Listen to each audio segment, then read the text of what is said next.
자녀들아, 주 안에서 너희 부모에게 순종하라. 이것이 옳으니라. 내 아버지와 어머니를 공경하라. 이것은 약속이 있는 첫 계명이니 이로써 내가 잘 되고 땅에서 장수하리라. 하나님은 영이시니 예배하는 자가 신령과 진정으로 예배할지니라. 아멘.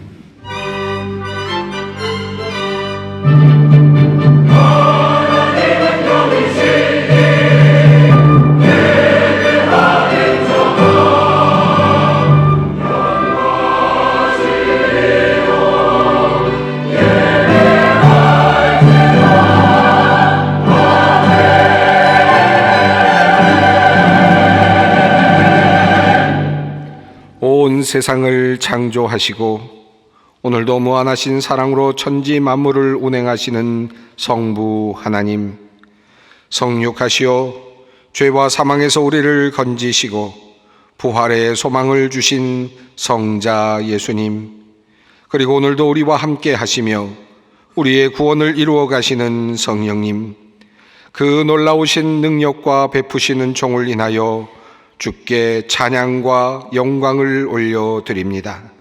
성부, 성자, 성령께 세세무궁토록 영광이 있을지어다. 아멘. 다 함께 일어나셔서 28장 찬송을 부르시겠습니다.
분토와 같고 흙과 같은 우리에게 생명의 숨결을 허락하신 아버지 하나님, 예수 그리스도의 보혈을 통하여 주님을 아바 아버지라 부를 수 있게 하신 주님께 감사와 찬송을 올려드립니다. 우리에게 부모님을 허락하시어 값없이 주시는 사랑을 배우게 하시고 그것을 통해 아버지 하나님의 마음과 하나님의 사랑을 깨닫게 하셨습니다. 어버이 주일을 보내며 우리의 참된 아버지이신 하나님과 이 땅에 선물로 내려주신 하나님의 대리자인 육신의 부모님을 생각합니다. 벌거벗은 아기로 태어난 우리를 지극한 정성으로 감싸주시고 안아주시고 기저귀를 갈아주며 먹을 것을 공급하며 기는 모습 기뻐하며 앉았다고 축하하며 마침내 걷는다고 춤을 추었던 부모님의 그 사랑을 기억합니다. 자녀들의 앞길을 걱정하며 눈물로 기도하였던 부모님을 기억합니다. 하나님, 우리에게 이렇게 귀한 부모님을 주셨음을 감사합니다. 하지만 돌이켜보니 참으로 많이도 부모님의 마음을 아프게 하였습니다. 부모님의 사랑을 알면서도 때로는 비뚤어진 눈과 입으로 속과는 다른 말을 내뱉으며 부모님의 속을 썩여드린 것을 회개합니다. 또한 같은 모습으로 우리가 우리의 참 아버지이신 하나님께 불평과 반항으로 주님의 마음을 괴롭게 해드린 것을 회개합니다. 늘 사랑으로 우리를 감싸주시는 주님이시기에 오늘도 부족한 우리를 받아주시고 안아주실 줄 믿습니다. 탕자와 같은 우리, 참으로 불효한 우리를 불쌍히 여기시고 우리의 회개를 받아주시며 사죄의 은총과 은혜를 내려 주시옵소서. 지금은 하나님과 나만이 아는 죄를 생각하며 묵묵히 참회의 기도를 드립니다. 그리스도께서 하나님 곧 우리 아버지의 뜻을 따라 이 악한 세대에서 우리를 건지시려고 우리 죄를 대속하기 위하여 자기 몸을 주셨으니 영광이 그에게 세세토록 있을지어다. 그러므로 주 예수 그리스도 안에 있는 자에게 결코 정죄함이 없느니라. 아멘.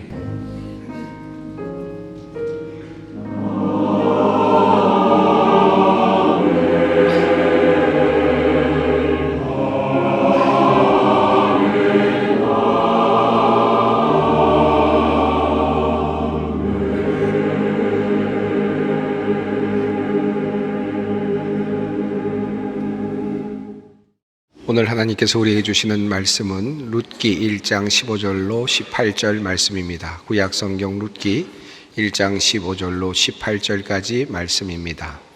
이 계시의 말씀을 봉독할 때 다 함께 살아계신 하나님의 음성을 들으실 수 있기를 바랍니다. 나오미가 또 이르되 보라, 내 동서는 그의 백성과 그의 신들에게로 돌아가나니 너도 너의 동서를 따라 돌아가라 하니, 룻이 이르되 내게 어머니를 떠나며 어머니를 따르지 말고 돌아가라 강권하지 마옵소서.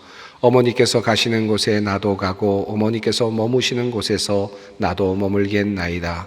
어머니의 백성이 나의 백성이 되고 어머니의 하나님이 나의 하나님이 되시리니 어머니께서 죽으시는 곳에서 나도 죽어 거기 묻힐 것이라. 만일 내가 죽는 일 외에 어머니를 떠나면 여호와께서 내게 벌을 내리시고 더 내리시기를 원하나이다 하는지라. 나오미가 룻이 자기와 함께 가기로 굳게 결심함을 보고 그에게 말하기를 그치니라. 아멘.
오늘은 어버이 주일입니다. 우리는 어버이 주일을 맞을 때마다 하나님께서 우리에게 주신 그 명령을 기억하곤 합니다. 10계명의 제5계명입니다.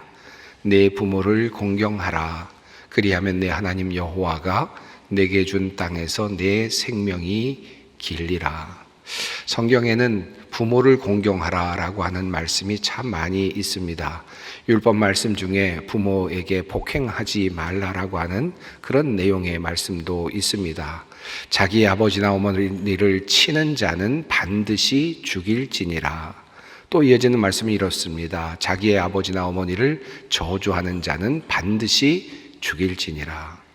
부모에게 복행을 가하거나 저주하는 자는 죽음에 해당된다라고 하는 아주 강한 하나님의 명령이기도 합니다. 구약 성경에만 이런 말씀이 있는 것은 아닙니다. 에베소서 말씀에도 이런 말씀이 있습니다. 자녀들아 주 안에서 너희 부모에게 순종하라. 이것이 옳으니라. 내 아버지와 어머니를 공경하라. 이것은 약속이 있는 첫 계명이니 이로써 내가 잘되고 땅에서 장수하리라. 우리는 어버이 주일을 맞이할 때마다 이 말씀을 늘 함께 또 되뇌이고 다시 상기하곤 합니다. 또 그리고 부모님 공경에 대한 마음을 다시 갖곤 합니다. 조금은 이상한 질문 같습니다만은 이런 질문을 한번 던져봅니다. 왜 하나님께서는 10계명에 자녀를 사랑하라라고 하는 명령은 하지 않으셨을까요? 부모 공경이 자녀 사랑보다 더 큰 덕목이기 때문에 그러할까요? 저는 그렇게 생각하지는 않습니다. 하지만 10계명에 하나님께서 부모를 공경하라 라고 말씀을 하신 이유는 바로 그 부모 공경이 참으로 어려운 그런 일이기 때문이다 라고 그렇게 생각이 듭니다. 어떤 분들은 이렇게 말씀하죠. 나는 이미 잘 부모님을 공경하고 있습니다. 이것은 마땅한 일이 아닙니까? 라고 그렇게 말씀하시는 분들이 계실 겁니다. 물론 소수의 분들 중에는 그렇게 정말 효도를 잘 하시는 그런 분들도 계실 것입니다. 그러나 내 부모를 공경하라라는 이 말씀의 본뜻을 우리가 조금 더 잘 이해하게 된다면 선뜻 내가 부모를 잘 공경하고 있습니다 라고 말하기는 쉽지 않을 것입니다. 자, 하나님께서 내 부모를 공경하라 라고 하는 말씀을 하셨는데 그 말씀의 본뜻이 무엇일까? 세계적인 성서학자인 한스 요하임 클라우스라고 하는 분이 있습니다. 그분은 10계명 중 5계명을 이런 방식으로 해석을 하였습니다.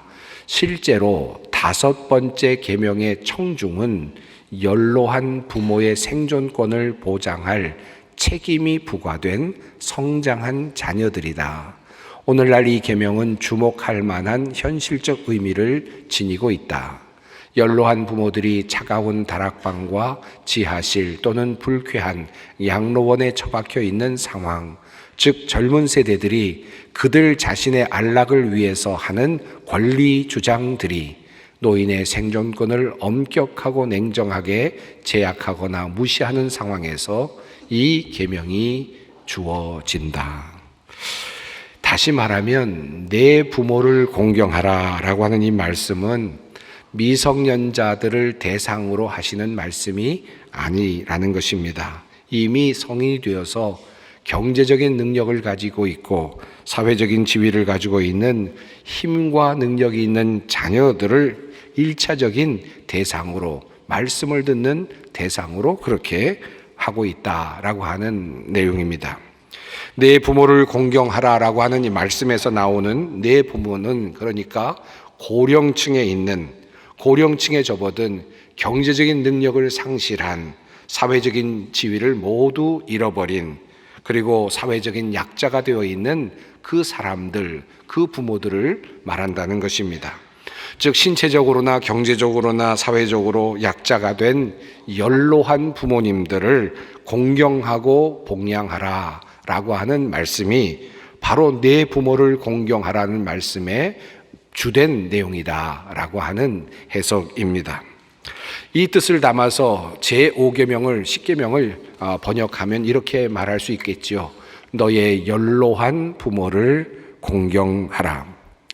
어린 자녀들이 부모 밑에서 자라날 때, 부모님의 사랑을 받으며 자라날 때 부모를 공경하고 사랑하는 것은 마땅하고 자연스러운 일일 것입니다. 또 부모를 떠나서 어디로 가겠습니까? 힘도 없는 자녀들이 부모를 버리고 어디로 갈 수 있겠습니까? 당연히 부모 밑에서 그렇게 또 부모님을 따라갈 수밖에 없지요.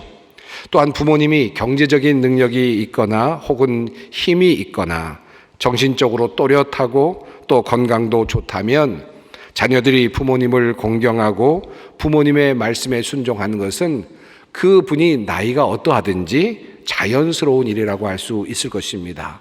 부모님이 힘이 있는데, 그리고 정신도 모든 면이 온전한데 부모님을 따르지 않을 이유가 어디 있겠습니까? 부모님을 공경하고 부모님을 따를 수 있겠죠.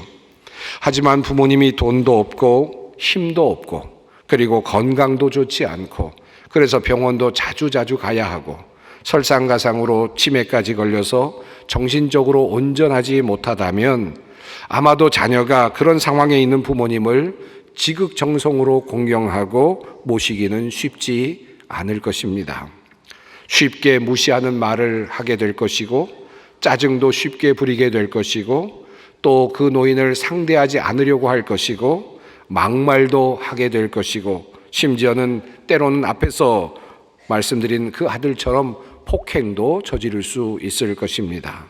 그런데 성경은 이와 같은 상황에 있는 부모를 너희는 공경하라 라고 그렇게 말씀을 하신다는 것입니다. 얼마 전에 어느 집사님께서 저에게 좋은 책을 선물로 주셔서 읽을 기회가 있었습니다. 그 책의 제목은 이토록 멋진 인생이라니 모리가 화요일에 다하지 못한 마지막 이야기라고 하는 책입니다.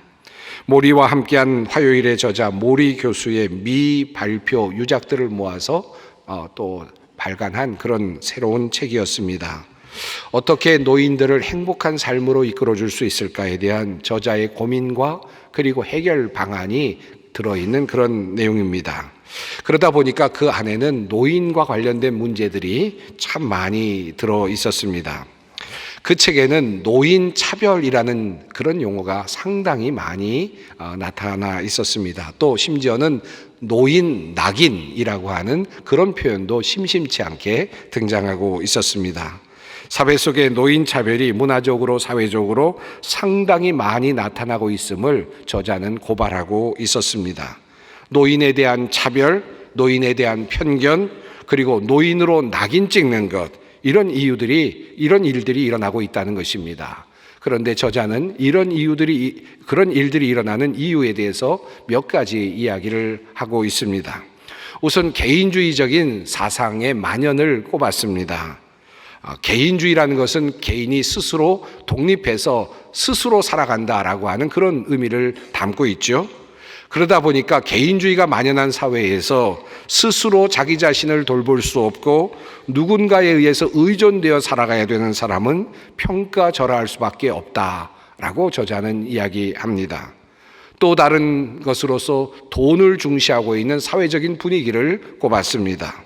돈을 중시하는 사회 속에서 은퇴해서 수입이 없으면 그 사회는 그를 실패자로 그렇게 낙인 찍는다라는 것입니다. 그저 연금 수급자, 그저 저소득층, 노숙자와 같은 범주에 두고, 그리고 생산성이 없는 그와 같은 돈을 벌 수 없는 존재로 그렇게 차별을 한다라고 하는 것입니다. 또 다른 요소로는 젊음을 숭배하는 현대적인 문화와 관련이 있다고 꼽았습니다. 모든 매체와 문화가 인격보다는 외모를 중시하는, 젊음을 중시하는, 그런 높게 평가하는 그런 분위기라는 것입니다. 그러다 보니 왜소해지고 늙은 모습으로 그렇게 살아가는 노인의 모습은 매력이 없을 수밖에 없다는 것입니다. 또 다른 한 가지 요소를 저자는 꼽고 있는데, 속도와 효율성에 대한 현대의 욕구를 꼽고 있습니다. 속도감에, 현대인들이 빠르게 달라지고 또 변화되는 이 속도감에 노인들이 적절하게 대응할 수 없기 때문에 노인층들을 무시하고 하대하고 또 낡은 기계처럼 그렇게 여긴다라고 하는 것입니다. 이 외에도 그 책에는 노인들이 낙인 찍히고 차별받아야 되는 받고 있는 여러 가지 이유들을 상세하게 적고 있습니다. 이렇듯 이 세상에는 노인들이 냉대받을 수 있는 이유들이 참 많이 있습니다. 참으로 안타까운 실정이라고 할 수 있습니다. 우리 모두가 결국은 그 노인이 될 텐데 말입니다. 그리고 그 노인의 길을 가야만 할 텐데 말입니다. 긴 말씀을 드렸습니다. 이제 오늘 본문으로 다시 돌아가 보겠습니다. 오늘 말씀은 룻기입니다. 룻기는 며느리 룻과 그리고 시어머니 나오미 사이에 일어난 아름다운 사랑, 우정, 그리고 효성에 대한 이야기입니다. 참으로 불행했던 나오미, 그런데 그 옆에 참으로 사랑스럽고 충성스러웠던 며느리 룻이 있었다. 성경은 그 이야기를 우리에게 전해주고 있습니다. 이야기는 나오미와 룻에게 일어난 불행한 일들로부터 시작이 되죠. 때는 사사시대였습니다. 유다 베들레헴 땅에 기근이 들었습니다. 한 사람 엘리멜렉이 그곳에 더 이상 있을 수가 없어서 더 좋은 땅을 찾아서 모압 지역으로 이사를 가게 되었습니다. 두 아들을 데리고 갔고, 그리고 모압 땅에서 모압 여인을 며느리로 맞이하게 되었습니다. 그런데 그만 그 집안에 여러 어려운 문제들이 생겨나게 되었습니다. 나오미의 남편 엘리멜렉이 죽게 되었고, 또 설상가상으로 두 아들 말론과 기럐이 그만 세상을 떠나게 된 것입니다. 정말 깜짝할 사이에 그만 세 여인이 과부가 되는 상황이 되었습니다. 그러자 나오미는 며느리 두 사람에게 각자의 집으로 돌아갈 것을 권면합니다. 자기 자신은 나이가 많아서 더 이상 희망이 없지만, 그러나 젊은 여인들이니 너희가 집으로 돌아가면 또 다른 희망이 있을 것이다 라고 하는 생각으로 그들을 집으로 돌려보내려고 했습니다. 며느리를 돌려보내려고 하는 이 시어머니의 마음 속에는 어쩌면 자포자기하는 그런 마음이 있었을지도 모르겠습니다. 그저 모든 것을 다 포기하고 그리고 며느리들을 살펴주려고 하는 그런 마음이 있지 않았을까 하는 생각이 듭니다. 우선 이 나오미에게는 경제적인 능력이 없었습니다. 경제적인 능력이 상실된 상태였습니다. 그는 이렇게 고백하고 있습니다.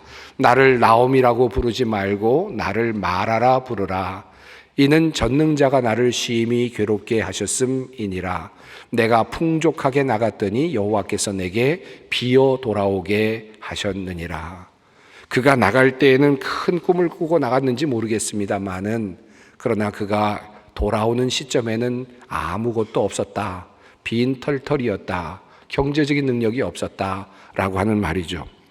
경제적인 능력이 없었을 때 한 가지 방법이 있기는 합니다. 여성에게는 그렇습니다.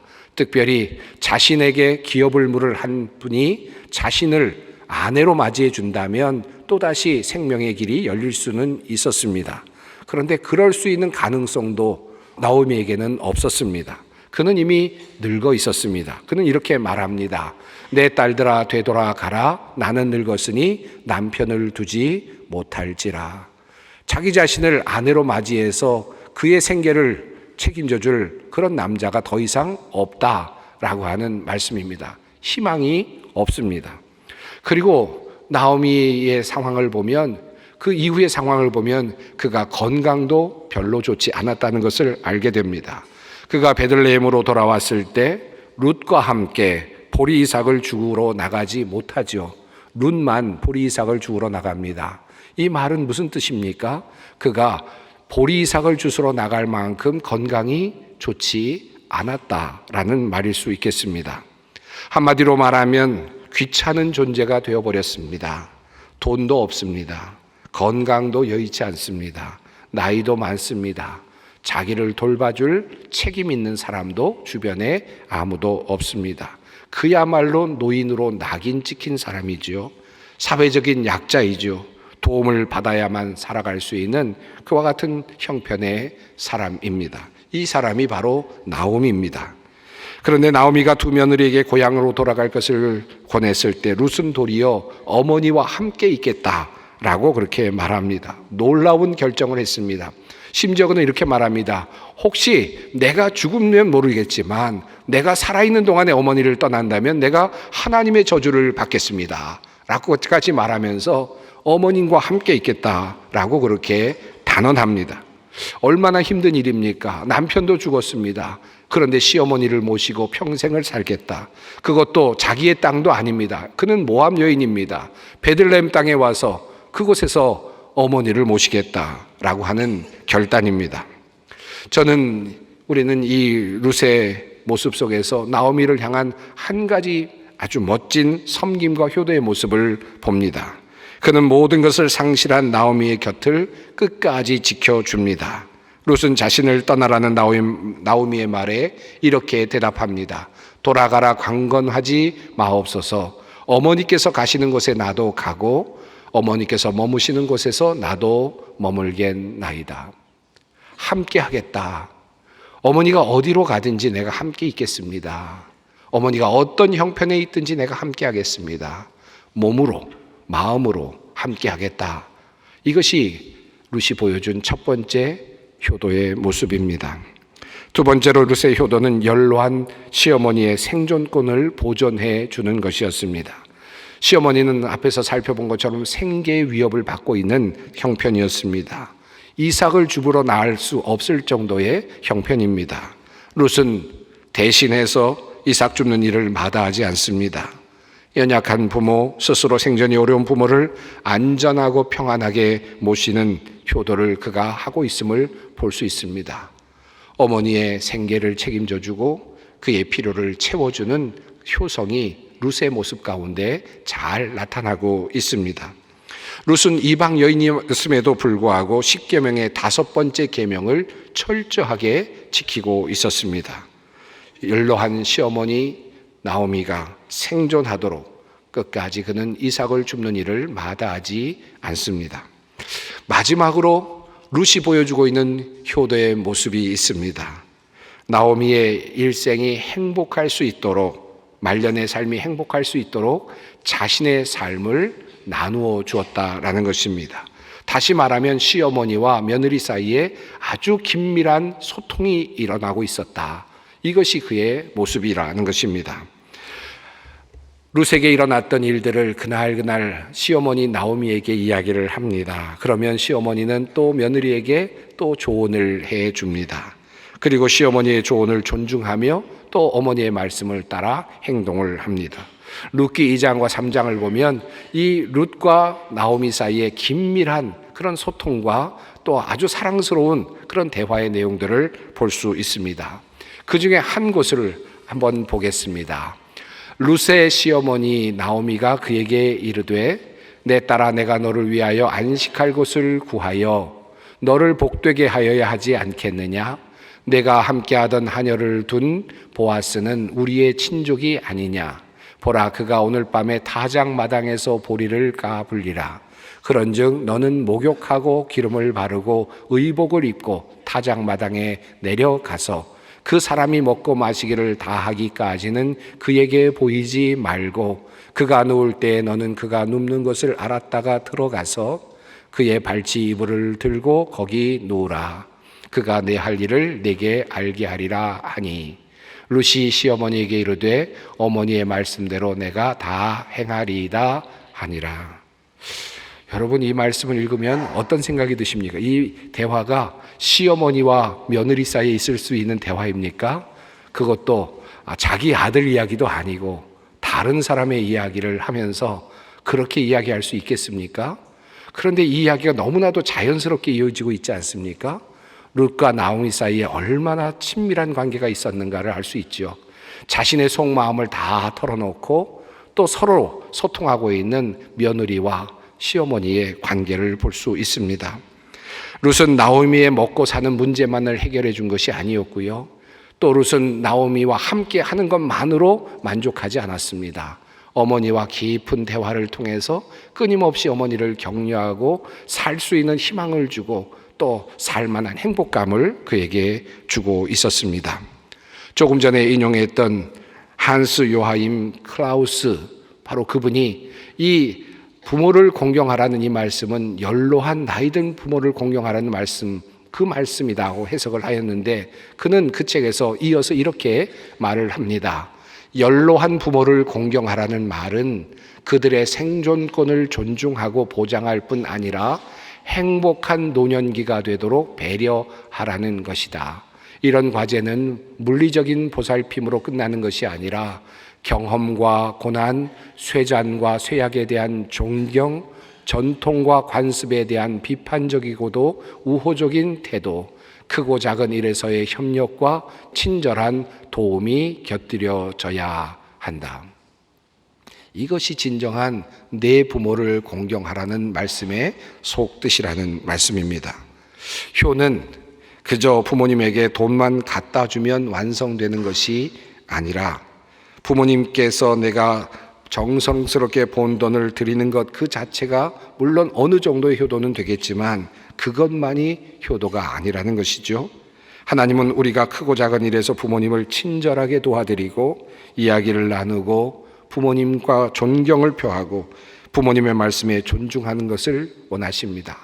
부모님께서 걸어왔던 역사를 존중해주고 그의 경험을 귀하게 여겨주고 칭찬해주고 격려해드리고 함께해주고 또 그의 말씀을 청종하고 그 말씀을 지혜 있는 말씀으로 받아들일 때 진정한 효도가 이루어진다라는 말씀입니다.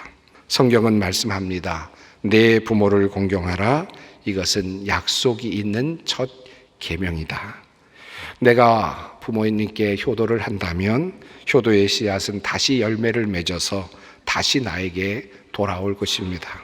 보통 사람의 인격은 견습과 모방을 통해서 이루어진다고 하지 않습니까? 우리가 부모님께 하는 모습을 우리의 자녀들이 보고 또 견습과 모방을 통해서 또 그들도 효성이 형성될 것입니다.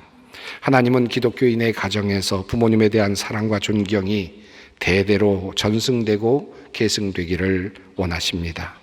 여러분의 가정이 그리고 여러분의 가문이 대대로 그렇게 아름다운 효도가 한없이 이어지는 그런 아름다운 가정들이 되시기를 바랍니다. 함께 기도하겠습니다. 하나님, 우리에게 하나님의 사랑을 알 수 있고 경험할 수 있도록 부모님을 주심을 감사드립니다. 노년에 이른 부모님들을 진심으로 사랑하고 공경할 수 있기를 바라며 주님께 기도합니다. 부모님과 함께하고 그의 필요를 채우며 그의 삶과 마음을 나눔으로 연약하고 힘든 노인들, 부모님들에게 희망을 드리고 기쁨을 드리는 참된 믿음의 사람들, 말씀을 따라 효를 행하는 주님의 백성들 되게 하여 주시옵소서. 예수님의 이름으로 기도드립니다. 아멘. 찬송가 559장 1절과 3절 부르겠습니다.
우리 주 예수 그리스도의 은혜와 하나님의 사랑과 성령의 교통하심이 너희 무리와 함께 있을지어다. 아멘.